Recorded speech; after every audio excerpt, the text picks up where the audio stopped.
Hi, passive listeners. Welcome to another episode of the Actively Passive Investing Show. As always, I'm Theo Hicks, joined with by Travis Watts. Travis, how's it going? Hey, Theo, doing well, man. So today we are going to talk about how to succeed as a real estate investor while working a full-time job. So you've got some sort of W-2 or self-employed non-real estate job, but you want to invest in real estate at the exact same time. What are some of your options? And then how can you be successful at it while it's only getting a portion of your time? So that's going to be the main topic of today. So as always, Travis is going to go into a little bit more detail on why we're covering this topic today. Sure. Yeah, Theo, and everybody listening, I think the key is here how to be successful investing in real estate while working part-time. I would argue that I was not successful through portions of my active journey, trying to hold down a very busy job. And so these are hopefully some helpful keys and tips and hints and strategies that may help you that I sure wish I had known about, back then. So, the fact is that not everybody's cut out to be a full-time landlord or a full-time, property manager or general partner in a real estate syndication. I'm a big advocate, as you know, of people focusing on their highest and best earning potential, right? And so for the majority, that's not going to be a real estate professional, basically a real estate profession. I mean, that makes up a very, very small portion of the overall job market. We're talking about the investing side, excluding realtors, brokers, et cetera. So, I certainly started out part-time as a real estate investor, as I just mentioned, holding down a 100-hour a week W-2 job. And, again, this episode is just to give you some possibilities and strategies to think about. So, Theo, if you want to kick us off just talking about, either single family, getting started that way, as many people do, or just, I guess we could categorize it as active investing. If you just want to kick us off there, and then I'll take over on some of the passive strategies. Exactly. So as Travis said, you've really got two options to invest in real estate. You've got the active side, and you've got the passive side. And so I'll define active as you're the one that is buying the property. You're basically the one that's doing everything, right? You're not necessarily doing the day-to-day duties, but you're either responsible for doing those or you're responsible for finding someone to do it for you. So you're buying these deals, and then you're either being a landlord yourself or you're hiring someone to be a landlord for you. Now, this is how I got started, right? So I started by house hacking, like Travis, how Travis started. I bought a duplex, and the intention was to live in one side and then rent out the other side. Now, this is kind of how a lot of people get started in real estate, right? Not everyone, not all, but a lot of people when they first hear about real estate, this is kind of what they do. They'll start small, they'll house hack, maybe they'll buy a single family home, or they'll start wholesaling. But you don't have to start this way. You don't have to start with a single family home or wholesaling. You can start with smaller multifamilies, for example, like I did with the duplex. And there are definitely benefits to starting this way. The one of them probably being that it doesn't necessarily require as much money to get started as it would for passive investing. Again, there's REITs, which is kind of a different story, but we're talking about syndications. You don't need as much money or as high of a net worth to invest in buy a single family home or a duplex, for example. And we're talking about residential properties, which is 1 unit to 4 units.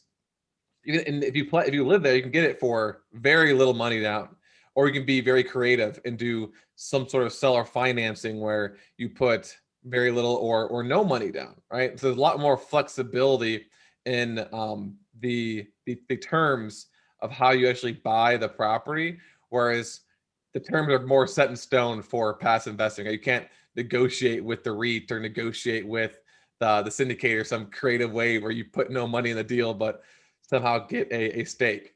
Obviously, also when you are actively investing, since you are doing everything, then you have complete control of that deal. And with that complete control, obviously comes extra responsibilities on your end, right? You need to know what you're doing. But with that control comes the ability to kind of direct the project, but also you are able to kind of reap all the benefits.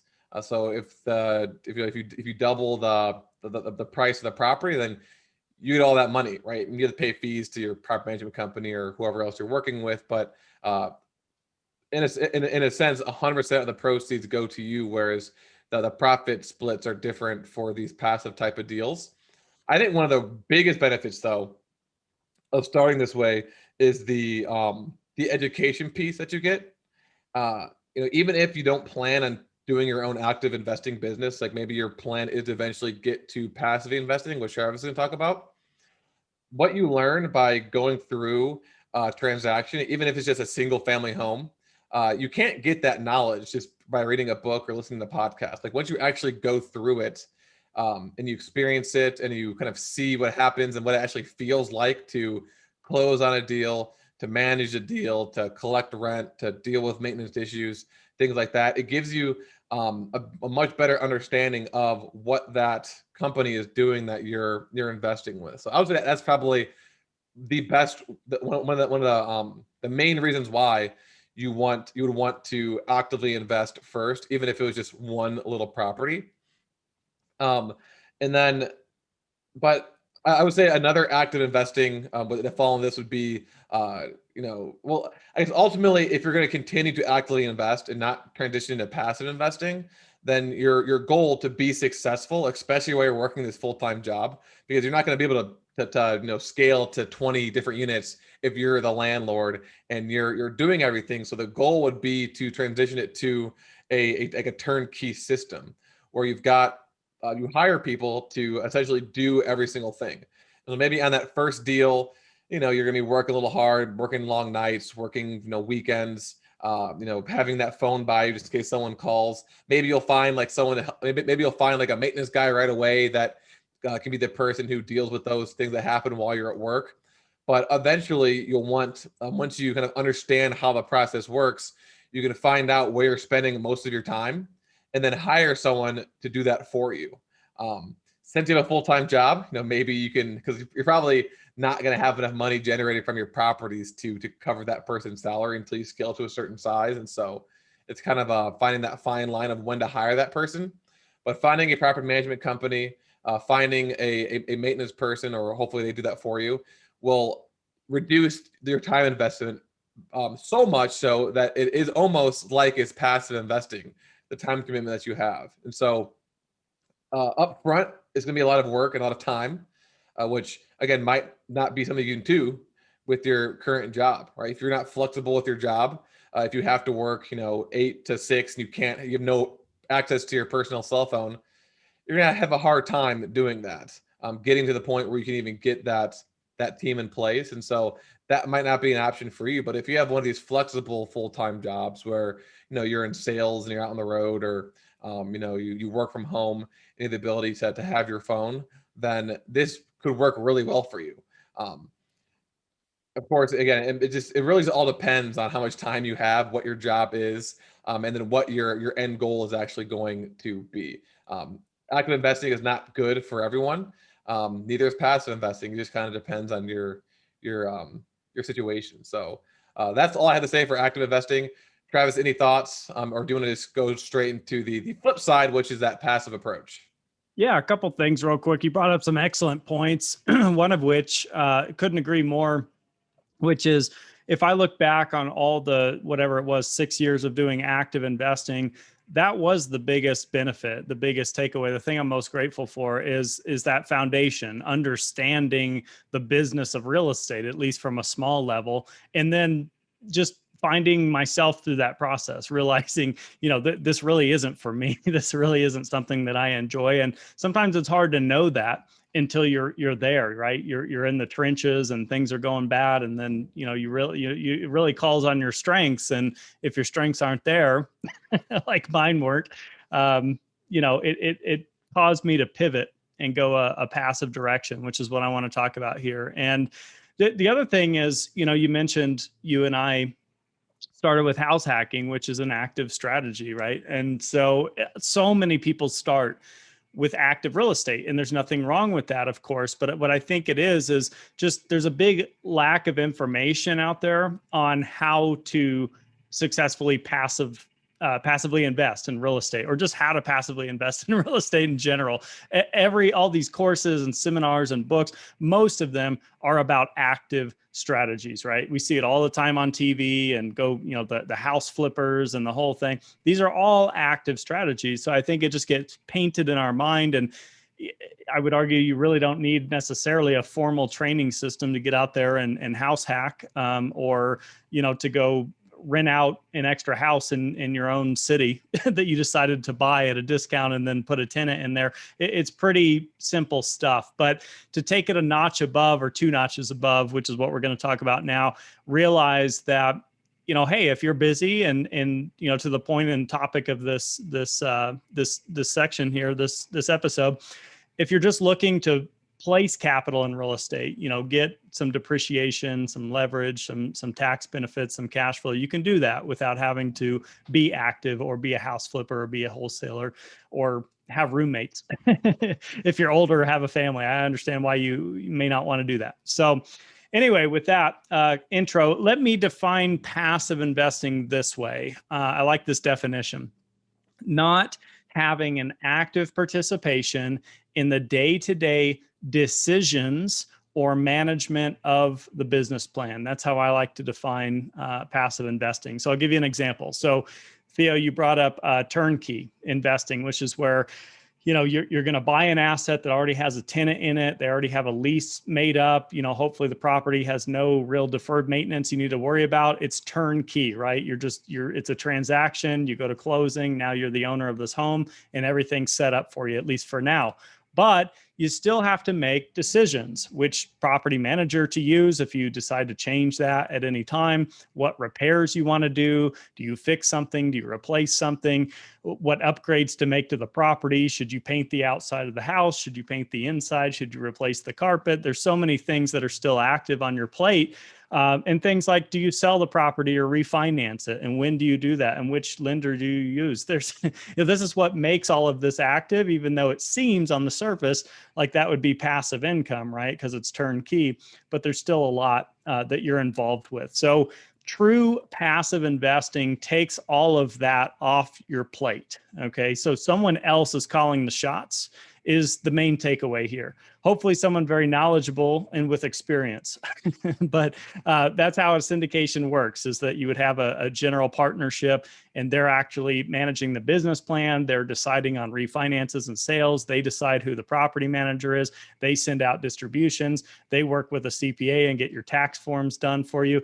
All of that is off your plate. And that's what I fell in love with, years ago. So after doing active for 6 years, as I mentioned, I discovered this hands-off approach, so to speak. So that's kind of real estate syndications in a nutshell. I know we talk about that a lot on the show.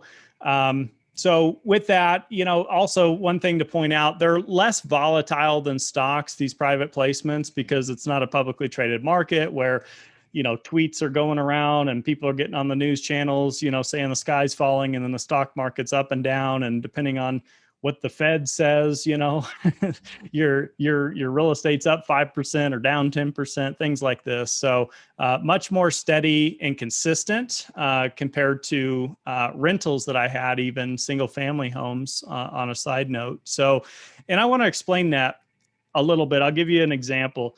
So if I have one single family rental, okay, and I put 50 grand into that as a down payment, just to make up some numbers, and that tenant moves out, I not only lose my cash flow, which maybe I'm living on, or maybe I'm relying on for some purpose, I actually go negative immediately upon that tenant either not paying rent or moving out. Okay. Because I still have to worry about expenses, HOAs and maintenance and insurance and property tax.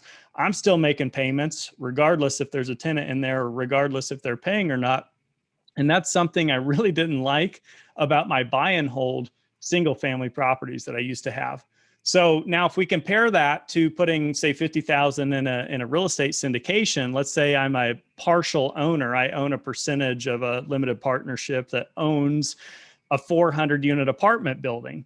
Okay. Well, a lot of the break even occupancies are, let's just say, around 70%. Could be lower, could be slightly higher, but I'm just going to use that as kind of a round number. So 120 residents or tenants in that property could either not pay rent or be moved out, and they could be vacant units. And I'm at a true break even. So yeah, it's true, I wouldn't have any cash flow, but I also wouldn't have out of pocket expenses. And that's a huge, huge thing. That to me was one of those light bulb moments in my real estate investing journey, is just to think about that and realize how much more of a safety net you really have because of the scale of investing in larger projects that I never knew that, I could invest in. So I just think a lot of people don't know they can invest this way, and I'll have you cover REITs here in a minute, which is another great option for a lot of people.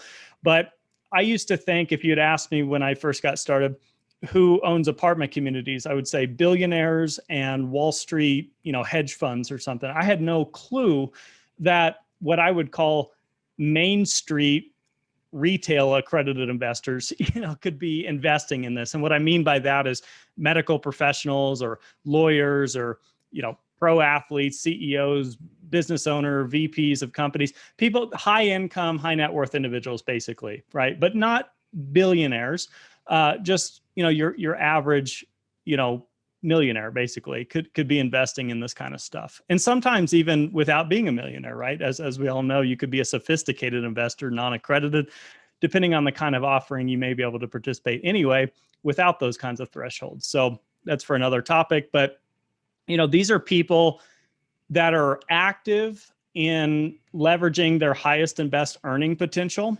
but they're passive in their investing approach. That's the simplest way to put that. So that's been, my journey and some of those light bulb moments. But any thoughts on that, Theo?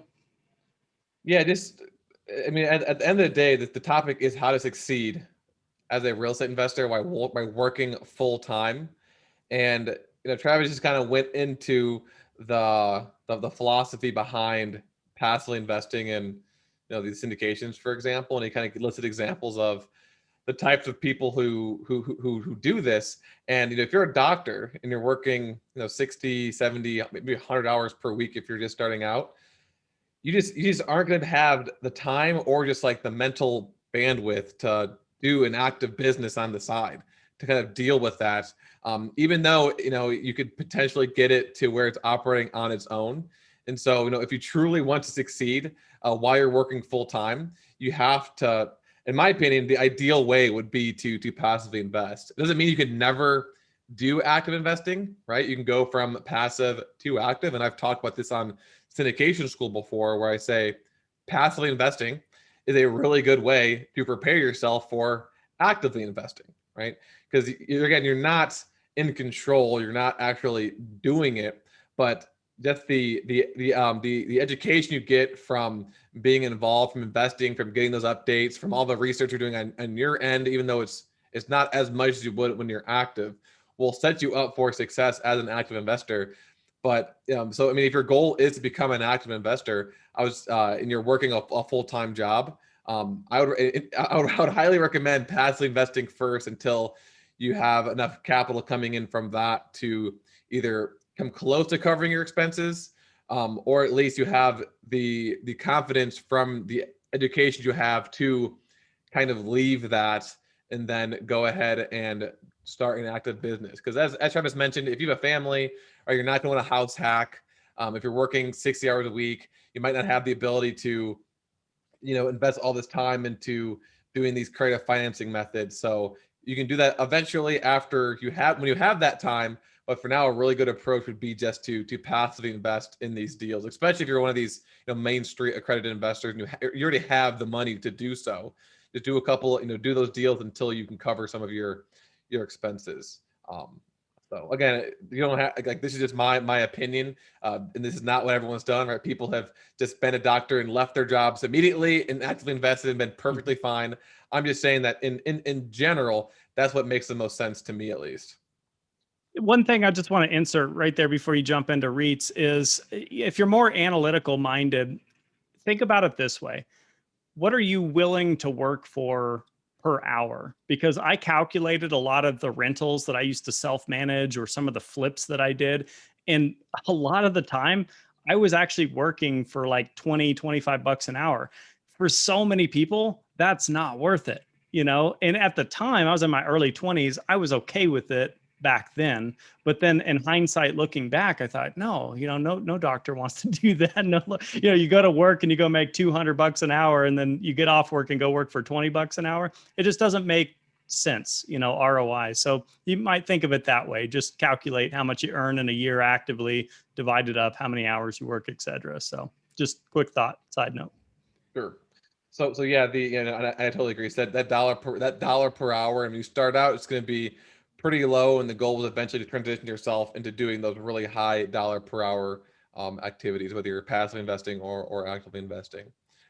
So the third item we have on this list, or the third thing that you can invest in while as a real estate, to be a real estate investor while working full time, would be the REITs, so real estate investment trusts. We have some. We talked about this on the show before, and we got some information on the website comparing REITs to syndications, for example. But these are going to be these are going to be publicly traded or privately traded, and there's a couple of there's several pros and cons of this to compare to other vehicles. First, as I mentioned earlier, really low barrier of entry, right? So for actively investing, there could potentially be a low barrier of entry, whereas for these accredited investors syndication deals, you're going to need 25,000, 50,000, maybe 100,000, maybe even more, depending on what their minimum is.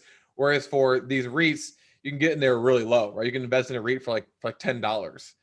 Just to again get started. You're not going to achieve financial freedom by investing only $10, but it's still something you can do while you're working a full-time job. You don't need to have tens of thousands of dollars to invest.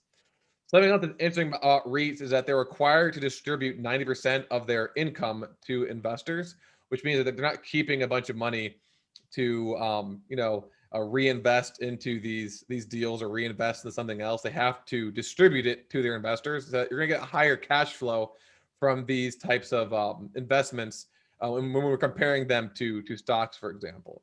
You're most likely going to get higher returns on the syndication, and then depending on what you're doing for the active, you could or couldn't, but you're going to get higher returns compared to some of the stocks you'd invest in, because REITs are similar to stocks.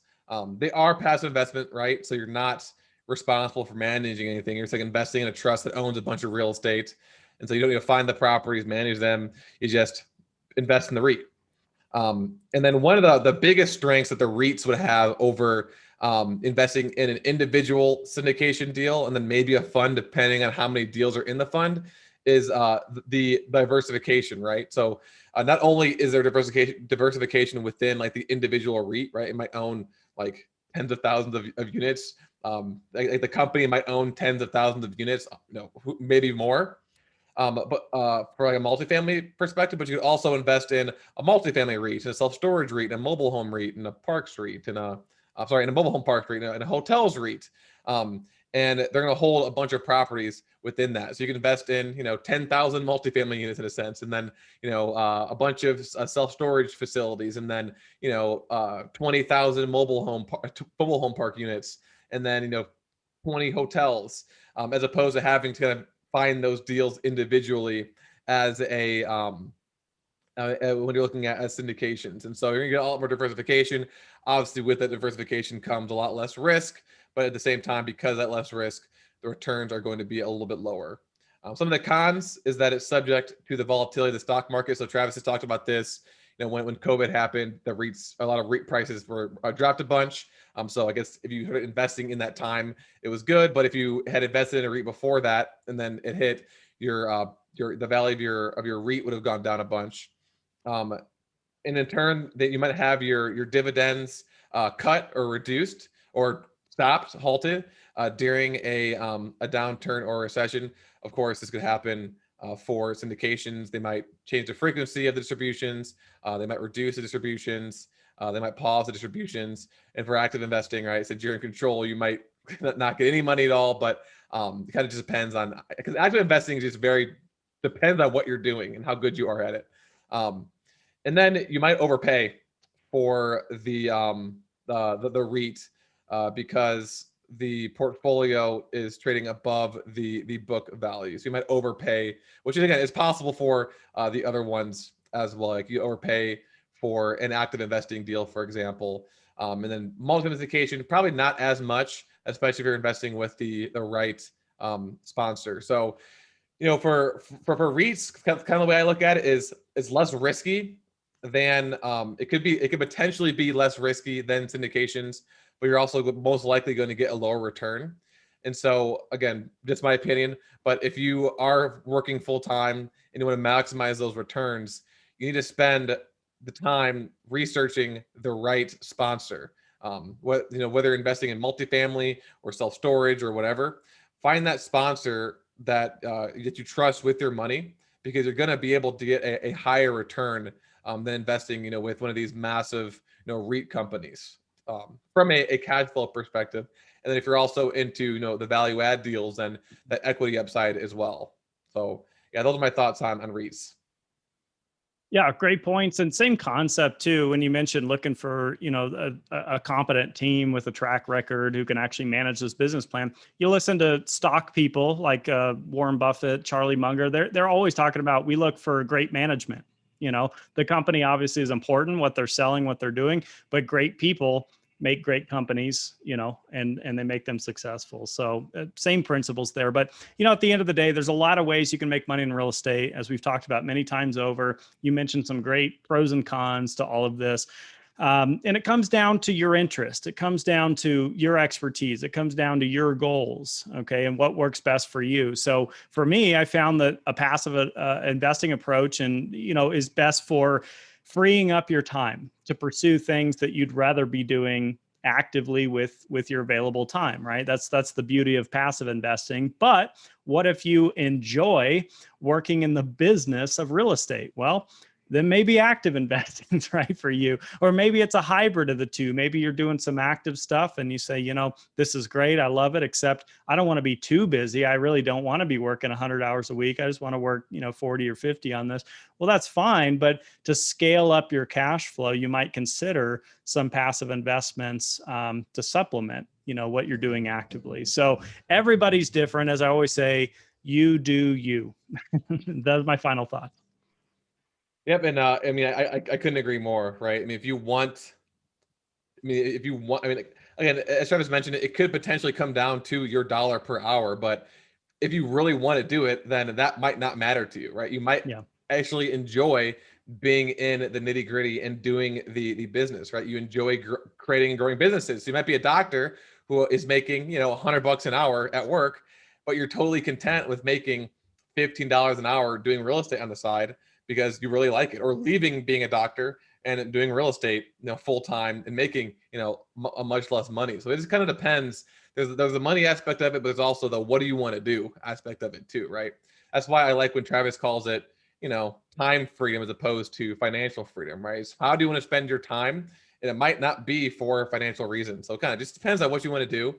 So we kind of just wanted to present the case for these kind of two different options, the active side and the passive side. And, you can succeed at both in general or while working a full-time job. But, when you're kind of adding in the full-time job, there's a different element, different things that you need to take into account in order to determine how to actually succeed while working full-time. And most likely that might involve more passive investing at first, and then ultimately, if you really enjoy working in the business, you can work towards that active investing side. Or if you're younger, don't have have a lot of free time after work, then of course you could start actively investing on the side. So it kind of depends on your life situation and what you want to do. So if you don't have anything else to add, Travis, best of your listeners, thank you for tuning in. If you have a question that you'd like us to answer on this show, or we also do a 60-second question segment on YouTube, you can email me, Theo@joefairless.com, and we'll add that to the queue. So again, thank you for tuning in. Have a best ever day, and we'll talk to you tomorrow. Thanks, Theo. Thanks, everybody.